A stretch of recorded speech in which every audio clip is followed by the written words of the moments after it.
Kamfanin Sera Movies ya fara shirye-shiryen zuwa da wani sabon shiri mai suna Dare Ɗaya. Baya ga shirin labari na da ake haskawa a yanzu. Shugaban kamfanin Sera Movies wato Malam Aminu Sera ya wallafa a shafinsa na Facebook inda yake cewa baya ga shirin labari na series, insha Allahu kamfanin Sera Movies ya fara shirye-shiryen ƙara zuwa muku da wani sabon shiri mai suna Dare Ɗaya. Shi kuma wannan labari me zai zo mana da shi? Sanin kowa ne dai cewa shirin labari na ya karɓu a gurin al'umma yadda kowa ke sha'awar ganin fim.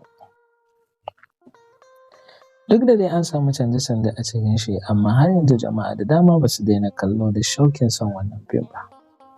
Kusan wasu magani suke ya ƙara haɓaka yadda aka canza salo da kuma canza 'yan wasa da aka yi sakamakon irin badakala da aka fuskanta wajen rashin daidaito tsakanin jaruman fim ɗin da kuma masu shirya fim ɗin.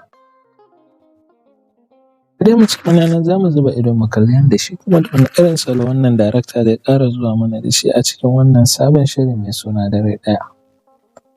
Sai dai kuma muna mai fatan Ubangiji Allah ya bada sa'a, Allah ya sa shi ma ya karɓu kamar yadda labari na ya karɓu ko kuma fiye da haka. Malam Aminu Sera dai yana cikin manyan daraktocin da ke masana'antar Kannywood wanda Kannywood take ji da su kuma kowa yana yabawa da aikinsa. Ya samu lambobin yabo da dama wanda suke nuna cewa gaskiya darakta ne da ya san abin da yake yi.